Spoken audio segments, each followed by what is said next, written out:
안녕하세요. 찐 히스토리 TV의 윤섭쌤이에요. 오랜만에 수업을 하게 됐는데요. 앞으로는 또 일정 기간 동안 계속 수업을 잘 올리도록 하겠습니다. 조금 바빠서 시간이 없어서 그 수업을 못 올렸다라는 거 이해해 주시고요. 앞으로 이제 한국사 얼마 남지 않은 이 근현대사 부분, 현대사 파트에서 얼마 남지 않은 부분까지 마무리를 하고 이제 중학교 1호 교육과정에 맞춰서 내년부터 거의 1호 교육과정으로 수업을 하실 거예요. 그래서 1호 교육과정으로 1호 교육과정에 맞춰서 중학교 2학년 때 배우는, 3학년 때 배우는, 2학년 때 세계사, 3학년 때 한국사를 다시 한번 정리해 보려고 해요. 그래서 시작한 부분이 흥선대원군부터였고 이제 근현대사까지 마무리가 되고요. 다시 앞으로 갈 거라는 거 그렇게 기억해 주시면 될 것 같고요. 자, 이제 현대사, 1945년 이후의 현대사, 경제 발전에 대해서 알아보도록 하겠습니다. 이번 시간에는 경제 발전만 알아볼 거고요. 경제 발전 이후에 경제 발전이 있으면서 일어났던 문제점들을 다음 시간에 한번 알아보도록 하겠습니다. 해서 경제 발전 먼저 시작해 보면요. 1945년부터 1948년까지 우리가 광복된 이후로 약 3년 동안 우리나라는 미국 군대가 대신 정부를 구성하는 미군정 시기를 겪게 됩니다. 45년 8월 15일에 광복이 되고 나서요. 소련과 미국에 의해서 남과 북이 갈라졌잖아요. 그러면서 남북 경제가 단절되게 돼버립니다. 그리고 일본이 대부분 이 당시에 북한 지역에 많은 이런 그 전기 공급을 할 수 있는 발전소를 만들었었는데 이런 것들의 전기 공급을 북한에서 중단해서 남한 쪽에는 전기 사용이 안 됐었습니다. 자, 그리고 이 세 번째로는요. 신한공사가 만들어지게 되는데요. 이거 미 군정이 만든 거예요. 신한공사가 뭐냐? 신한공사라는 건 일본이 식민 지배하는 동안 만들었던 공장이라든지 아니면 일본인들이 지었던 주택 같은 그런 재산들이 있잖아요. 그런 재산은 우리가 뭐라 부르냐면 귀속재산이라고 부르고요. 일본인들이 남기고 간 거예요. 그것들을 어떻게 처분해서 이제 공공에게 넘겨주고 민간인에게 넘겨주고 하느냐 이걸 담당했었던 게 바로 신한공사입니다. 그래서 신한공사를 통해서 귀속재산 문제가 처리됐다라는 거 정도 기억해 주시면 돼요. 그리고 또한 미국이 우리나라를 원조합니다. 왜냐면 우리나라가 당시 이제 미 군정에 의해서 지배를 받고 있었고 대부분의 그 산업 공업 시설들이 다 북쪽에 있었기 때문에 북한 지역 쪽에 있다 보니 먹고 살기 힘들어서 어려운 문제들이 있었어요. 해서 미국의 원조를 받게 됩니다. 자, 1948년 8월 15일에 우리나라 정부가 구성이 됐잖아요.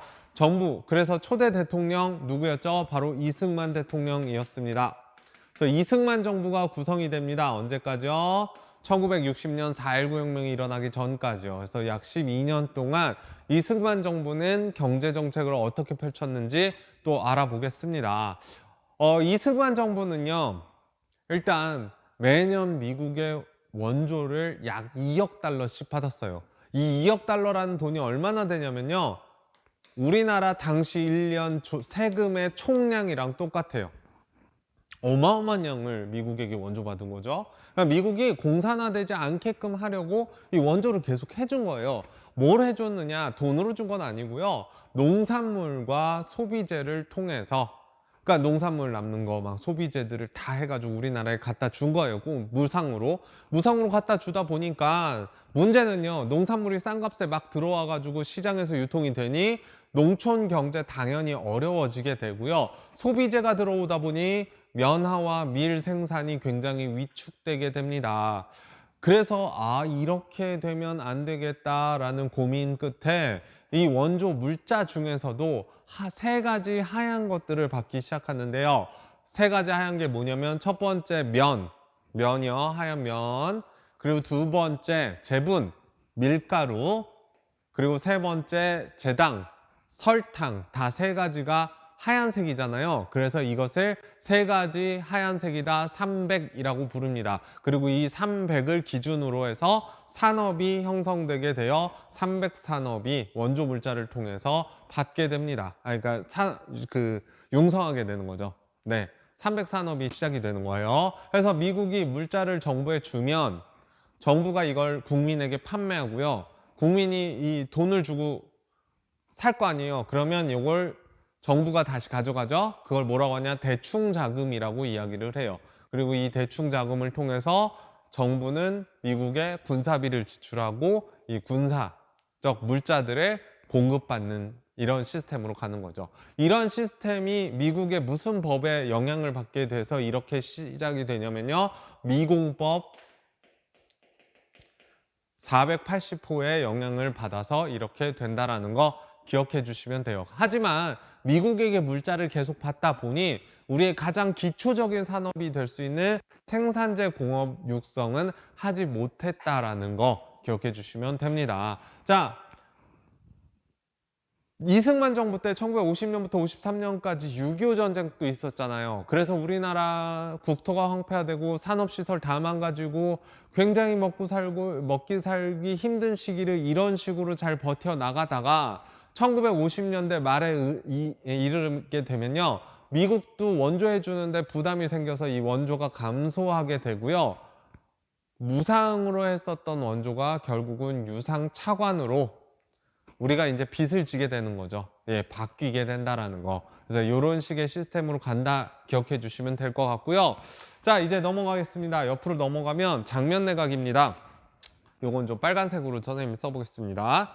네, 장면 내각 1960년 4.19 혁명이 있고 난 뒤에 이승만 대통령이 하야하고 대통령으로 윤보선 그리고 국무총리로 장면이 뽑혔죠. 앞에서 우리 했었어요. 자, 그랬을 때 이 장면 내각 그 정부는 윤보선 정부는 내각 책임제를 실시해서 장면 내각이 구성됐고요. 장면 내각 같은 경우에 경제 정책으로는 두 가지가 포인트인데요. 첫 번째, 경제를 우선하겠다. 그래서 경제 제일주의.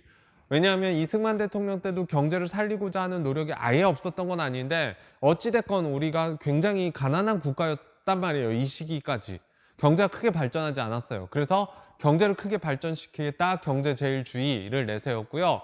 추가적으로 경제개발 5개년 계획을 수립해서 이 수립을 통해서 경제를 발전시키려고 했으나 수립이요. 계획만 한 거예요. 했으나 1961년 5.16 군사정변을 통해서 박정희 대통령이 권력을 잡고 정부가 세워지면서 실질적으로 실행은 하지 못하게 됩니다. 그럼 이걸 누가 이어받아서 시행했을까요? 바로 박정희 정부에서 시행하게 된다라는 거죠.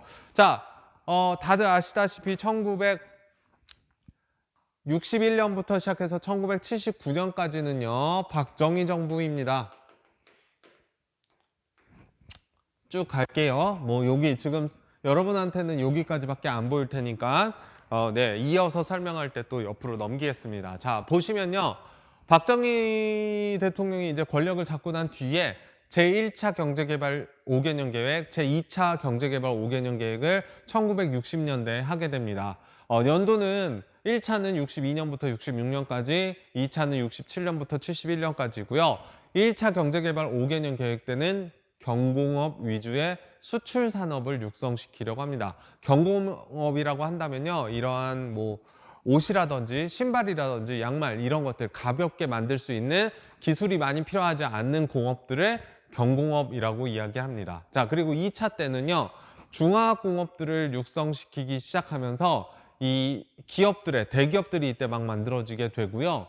사회 간접 중화학공업은 뭐냐? 중화학공업은 이제 기술이 많이 필요하면서 쇠를 크게 다룰 수 있는 거예요. 조선업이라든지 내지는 뭐 기계공업이라든지 이런 걸 얘기해요. 자, 그런 것들이 육성되면서 물자를 빨리빨리 실어 나르기 위해서 사회 간접 자본이 조성되게 되는데요. 가장 대표적인 사회 간접 자본으로서는 물자 원화를 위한 경부고속도로, 당시 국도로 불렀는데 이게 이제 1970년 개통이 되게 되고요.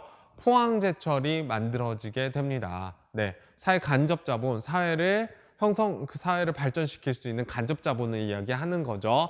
그래서 물자 유통 그리고 공장을 만들어서 우리가 이제 수출을 할 수 있게 된다. 중화공업을 육성할 수 있게 된다라는 거고요. 공업단지가 만들어집니다. 울산공업단지 그리고 마산 자유무역도시가 만들어지게 됩니다. 그래서 물산과 마산을 중심으로 해서 수출을 굉장히 활발하게 한다는 거죠.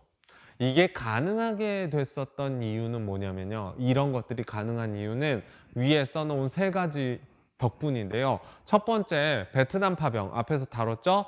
베트남 파병 64년부터 73년까지 하면서 베트남에 파병된 군인들의 월급을 전부 달러로 받았고, 이 달러를 통해서 그 달러를 우리나라에 다시 들여오면서 이 달러로서 성장을 했었던 거고요. 두 번째, 파독 광부와 간호사, 독일에 파견한 광부와 간호사, 우리나라 사람들이 또한 이 월급을 어디로? 우리나라로 보내오면서 이게 유통이 되면서 또 우리나라 발전할 수 있게 됐고요. 이렇게. 그리고 세 번째, 한일 국교 정상화가 있습니다.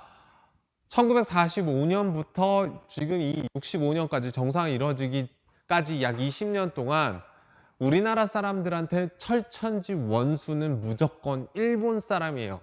친일파도 잘 청산이 안 됐는데 거기에 추가적으로 일본과 손을 잡는다, 다시 국가 간의 외교를 정상화한다, 이건 말도 안 되는 일인데, 요 국교 정상화를 통해서 받았던 유상, 무상, 차관을 통해서 포항제철이 만들어지게 된다라는 거죠.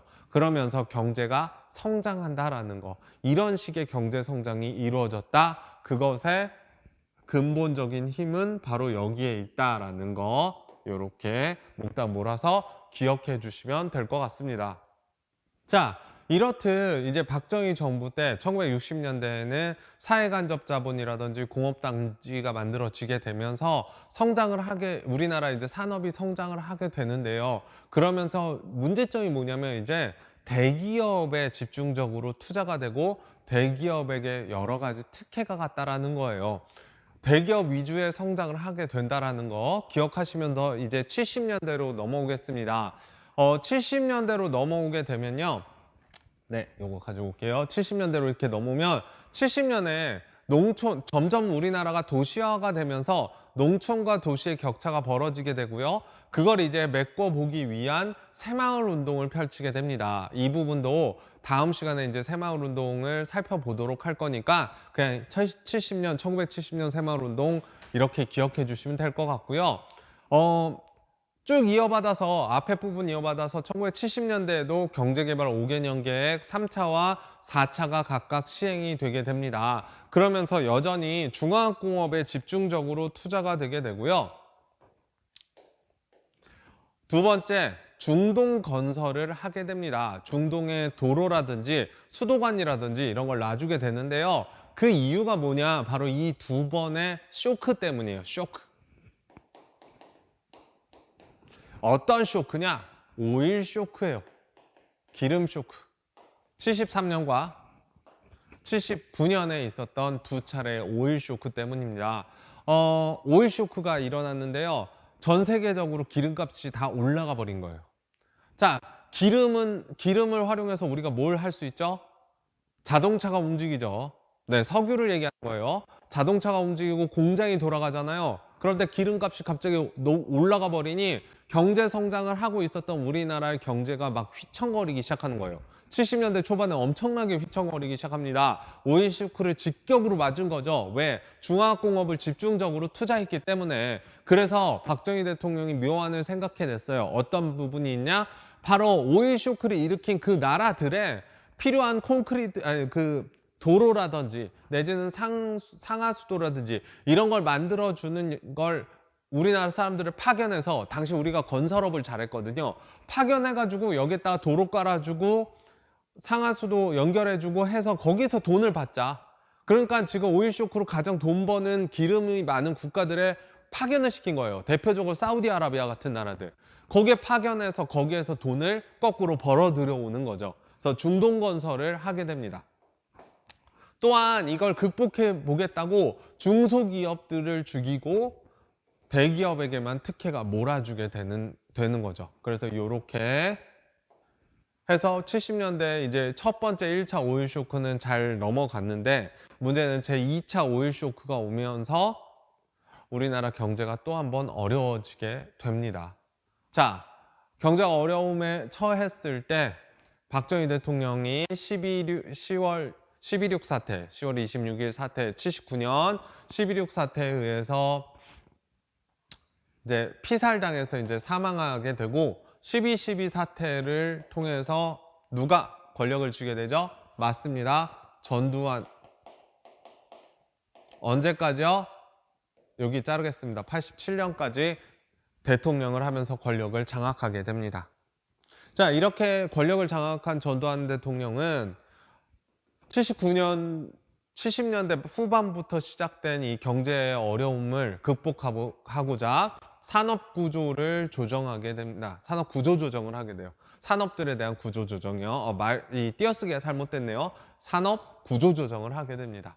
그래서 이렇게 실직하는 사람들도 생기고 하다가 전 세계적으로 호황이 왔어요. 다들 막 성장하는 시기가 온 거예요. 그게 언제냐? 바로 84년과 85년에 삼저호황이 일어나게 됩니다. 삼저호황이 뭐냐? 삼저, 세 가지가 굉장히 낮은 건데요. 세 가지 뭐가 있냐면 첫 번째 저금리, 그리고 저달러, 마지막으로 저유가가 있습니다. 자, 그렇게 비쌌던 기름값이 떨어지기 시작해요. 기름값이 굉장히 낮아지고요. 그러면서 달러 값도 낮아지기 시작해요. 그래서 저유가, 저달러와 추가적으로 심지어는 은행에서 돈을 빌려주는데 그 이자도 낮아진 거예요. 워낙 산업이 막 고도로 성장하고 빨리빨리 아주 빠른 속도로 성장하다 보니까 은행들도 빚을 빌려줘도 금방 받을 수 있겠지라는 생각으로 싼 값의 이자율로 돈을 막 빌려주기 시작했고요. 달러도 싼 값으로 막 돌아다니니까 우리나라 산업이 와, 이때는 이때다 해서 몸집을 무조건 불린 거예요. 문제는 튼튼하지 못하고 몸집을 불리기 시작했다라는 거죠. 그러면서 1980년대 이후에는요, 신자유주의 정책을 펼치게 되고 자유무역을 강조하게 됩니다. 이 자유무역 강조와 더불어서 함께 오는 게 뭐예요? 바로 1995년 WTO에 가입을 합니다. 세계무역기구에 가입을 하게 되고요. 여러 나라들과 자유롭게 무역을 하겠다는 FTA를 체결하게 됩니다. 그리고 96년도에는요. 우리가 워낙 고도 성장을 해서 국민소득이 올라가다 보니까 OECD 경제협력개발기구에도 가입을 해서 이제 선진국 반열에 올랐다는 얘기가 막 나왔어요. 그런데 이제 문제가 생깁니다. 어떠한 문제가 생기냐면요. 사람이 내실 없이 몸집만 키운다. 쉽게 얘기하면 운동은 하지 않고 몸무게만 늘어난 상태인 거예요. 자, 잘 팔리겠지, 우리 계속 성장하겠지 해서 빚을 많이 내서 공장을 많이 만들었단 말이에요. 그런데 문제는 어느 순간부터인가 유가가 오르기 시작하고 달러 값이 오르기 시작하고 금리가 오르기 시작한다는 거죠. 그리고 외국에서 자꾸 우리나라에 니네 빚 졌잖아, 빚 갚아라고 요구하기 시작해요. 그런데 우리나라는 금방금방 수출이 될 줄 알고 빚은 많은데 갖고 있었던 달러나 외국 돈이 없었어요. 그러다 보니 빚을 갚으라는데 빚을 갚지 못하고 파산을 하는 상태가 옵니다. 국가 부도 위기가 온 거죠.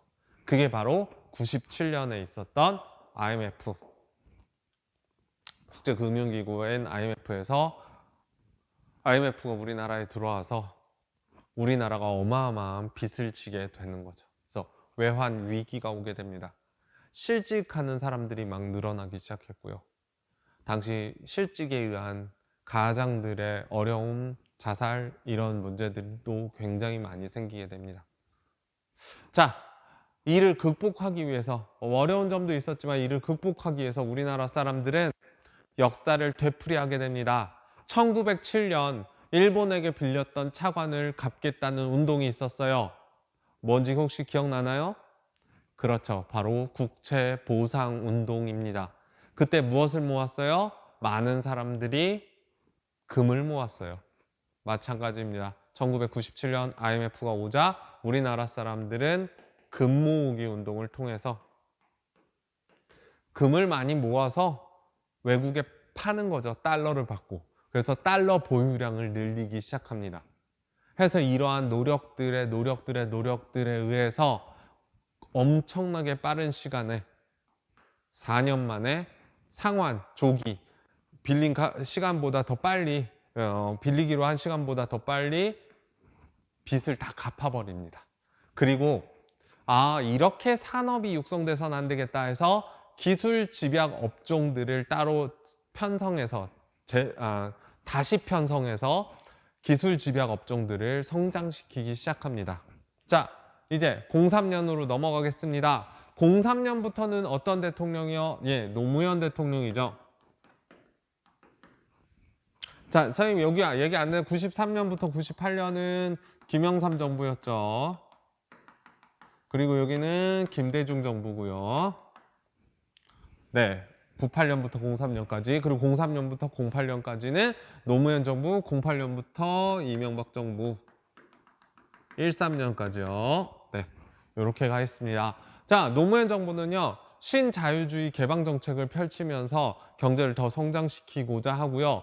독점적으로 대기업들이 가지고 있었던 혜택들에게 규제를 가하기 시작합니다. 또한 아시아 태평양 경제협력체인 에이펙에 가입을 하는데요. 이게 몇 년에 가입하냐? 2005년에 가입을 하게 됩니다. 그래서 우리나라가 이제 경제 성장이 계속 이루어지게 되고요. 이명박 정부 때 이르르면 2010년에 서울 G20 정상회의까지 우리나라에서 서울에서 개최를 하게 되면서 G20 정상회의를 개최했다는 거죠. 서울에서 개최하게 되면서 우리가 이제 고도로 경제 성장이 되는, 그러니까 이제 선진국 반열에 오른 모습들을 살펴볼 수가 있습니다. 자, 이렇게 해서 선생님이 1945년부터 13년도까지의 경제 성장에 대해서 알아봤는데요. 실은 고3들은 이 이후에 이명박 정부, 박근혜 정부의 이런 경제 성장도 조금씩 알아보고 있습니다. 하지만 선생님이 여기까지만 여러분께 알려주면 될 것 같아서 여기서 마치도록 하고요. 우리나라는 1945년부터 2000년 지금까지 2020년까지 굉장히 큰 성장을 하고 빠른 성장을 하고 있습니다. 그러한 성장을 통해서 여러 가지의 문제점들도 생겼는데요. 그 문제점들은 다음 시간에 알아보도록 하겠습니다. 자, 오늘 수업 여기까지 마치겠습니다.